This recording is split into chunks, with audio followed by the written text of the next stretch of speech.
Welcome to my channel. Today's video is sponsored by WestKiss. They sent me this bomb burgundy color water wave wig, and I will be unboxing it and installing it with y'all, showing y'all exactly how I achieved this look, y'all. Very easy, and the wig is very affordable. So let's get right into the video. I hope y'all enjoy.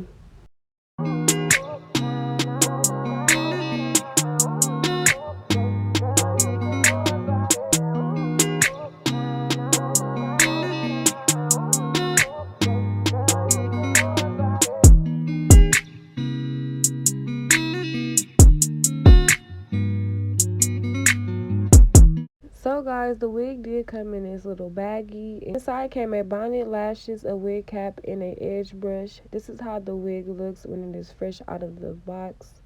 I didn't do anything to this hair. I didn't bleach it. I didn't bleach the knots, literally nothing, y'all. I just added my color makeup into the wig, and I did a stocking cap, and I installed it. I did do light plucking once I installed the wig, but I did not pluck it or bleach the knots before because I feel like it's colored hair.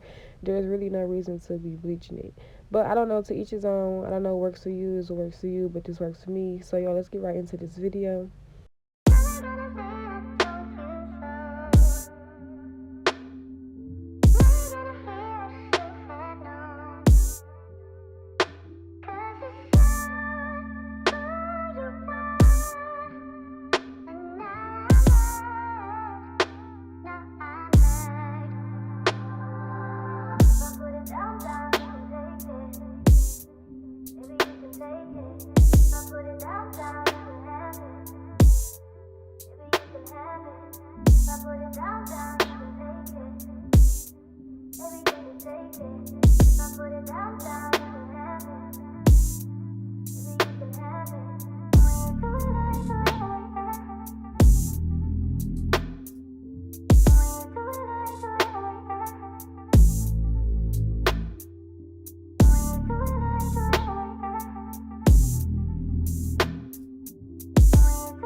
So guys, this is the end of the video. I hope y'all enjoy as much as I enjoy collabing with WestKiss and installing this wig. I definitely love this burgundy color on me on my skin. Y'all already know I love me a good red or a burgundy, but yes y'all, this is definitely cute. You can use my discount code to get money off if you are interested in shopping with them. Let them know that I did send you. You can get money off, y'all. Everything will be in the description box for this wig, literally everything. Don't forget to like, comment, and subscribe. Don't forget to go follow me on Instagram and on Snapchat if you already haven't. We're on the road to 100K. Y'all know the vibes, period. Also, don't forget to tell a friend about my channel, and I will see y'all in my next video.